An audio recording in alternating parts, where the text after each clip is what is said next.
Today, we will talk about this one incredibly important graphic design fundamental called hierarchy.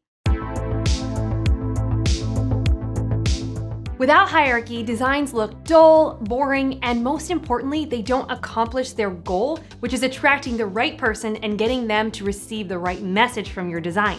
Hierarchy comes from the term hierarch, which is the leader or the chief priest. So hierarchy in a design is all about what's the most important on the page, followed by the second in importance and the third, and so on. But the ultimate goal of hierarchy is to draw in the viewer so that they can get to that third level of importance, which will have the full message. Hierarchy can be achieved through color, as in this billboard here for McDonald's, where the yellow sign is there to attract, and then the second in importance is the writing on the left, which delivers the message. It can also be achieved through size, as in this design, where the Space Needle in the Seattle, Washington poster draws the viewer in. And then you see the city and the mountains in the background, and ultimately go down to the name of the state, the flag, and that tagline, the Evergreen State. The next examples I'm going to show you are cereal box designs. Now, next time you go to the cereal aisle at your go-to supermarket, you gotta pay attention to each of these designs, because behind each design are thousands of hours of research.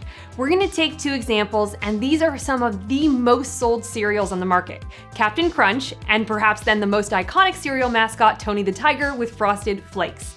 In both examples, you can see the first and most important part of the design is that mascot, followed by the cereal, and this is not by mistake.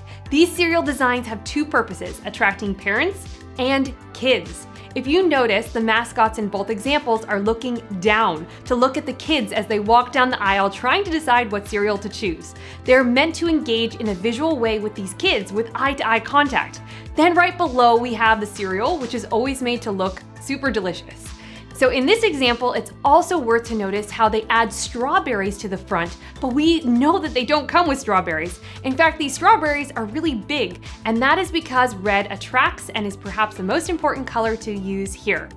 Our next example is this Total Film magazine layout design. The image of Black Panther attracts the viewer along with that cool pink and purple border, which then leads to royal succession, and then the paragraph below that gives more intrigue to read the additional two columns of text where the real details will be located. And that O drop cap at the start of the two columns helps one step further to draw them in. If it was all just the same size text with no imagery or variation in color, most likely readers would just ignore it. Here is a page of the magazine with Jennifer Lawrence in a big picture at the top as the first point of interest using size, followed by the name of the article, a subtitle which is smaller in size, a pull quote from the article to intrigue further using a different color, the first paragraph of the article called the deck, and then the bulk of the story to explain everything further. They use many levels of hierarchy to get you more and more interested on reading the article. And then the image inserted below is one more entrance into the bulk of the article in case they lose you along the way earlier. Here's another page that has the top hierarchy as the name of the article, movie fireplaces, followed by seeing that 10 of the best, followed by that subtitle, and then the different visuals from these 10 movies shown, and the name of each movie, which then invites you to read further about the fireplace scenes in each of those movies. If you spend time before every design project you do determining how to draw the viewer in and ordering the flow for the reader, you will achieve far more intriguing designs. So to learn more about the 5 vital design fundamentals that you can actually apply, download my free guide in the description below, which has exercises for you to do to understand design fundamentals to then apply them to your own designs even better.